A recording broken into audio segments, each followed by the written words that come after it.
السلام علیکم ګرانو دوستانو. نن به زه تاسو ته د کرکټ په هکله باندې یو څو تازه او ډېر مهم خبرونه درکړم. چې خاص کر زه به تاسو ته ووایم چې سریلانکا کرکټ بورډ وایي افغانستان د مرستې او پاکستان سره د په سریلانکا کې لوبه ترسره کړي. بل به زه تاسو ته د ایشیا کپ په هکله باندې یو ډېر د خوشحالۍ خبر راغلی د هغه به هم زه تاسو سره شریک کړم. او د رشید خان په هکله به هم یو خبر درکړم او هغه T20 بلاس لوبې چې کومې دي د هغه په هکله به هم زه تاسو ته خبر درکړم. مهم معلومات در سره شریکوم. ویډیو تر اخره پورې وګورئ، په هر څه به تاسو پوه شئ. راځم اول زه تاسو ته وایم چې دغه د ایشیا کپ په هکله باندې یو ډېر د خوشحالۍ خبر زه تاسو ته درکوم چې سریلانکا کرکټ بورډ دغسې خبر ورکړی ده چې موږ د اسټرالیا راتګ سره د موږ ملک ته ډېره زیاته ګټه رسېدلې ده.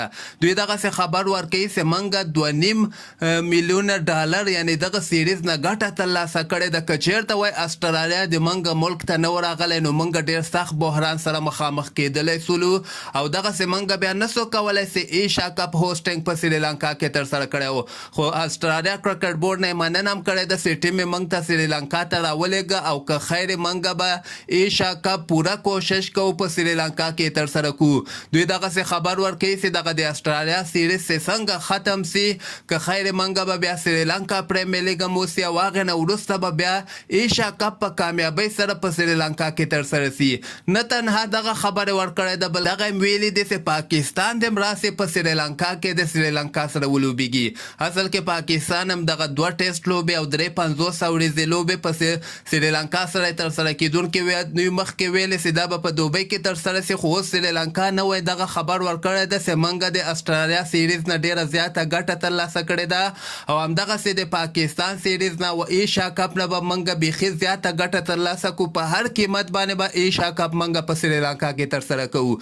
حتی دوی دغسې خبره هم ورکړی ده چې که چېرته افغانستان هم غواړي پاکستان سره ولوبېږي نو د موږ دروازې ورته خلاصې دي. افغانستان کولی شي پاکستان سره د FTP پروګرام 350 اوریزې لوبې چې کومې دي هغه هم په سریلانکا کې ترسره کړي.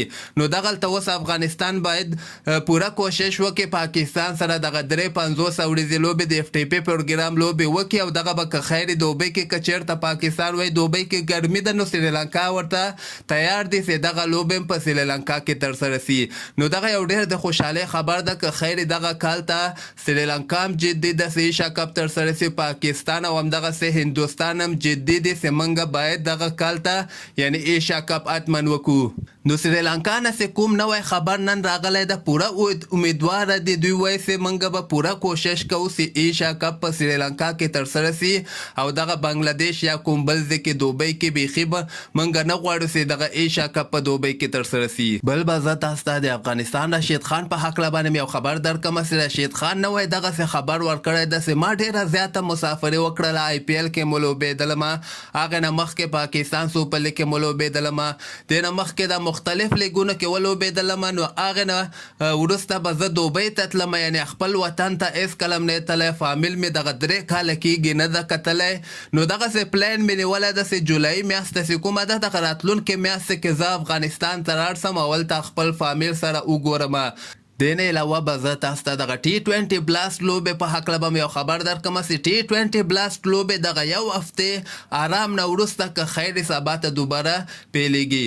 سبا ته چې کومې لوبې ترسره کېدونکې دي یعنې د قیس احمد ټیم لوبه هم سبا ته ده او د نوین الحق دوی ټیم لوبه هم سبا ته ده. خو دغه لوبې اصل کې ډېر ناوخته ټایم کې یعنې د شپې 10 بجې د نوین الحق دوی ټیم لوبه ده د افغانستان په وخت باندې او 10:30 بجې بیا د قیس احمد دوی ټیم دغه لوبه ترسره کېږي. که تاسو غواړئ دغه لوبه لایو وګورئ نو ویلو تلویزیون او سټار سپورټ چینل باندې دغه د T20 بلاست لوبې تاسو لایو هم کتلی شئ. نو همدغسې تازه خبرو لپاره تاسو دغه چینل هم در سره سبسکرایب کولی شئ.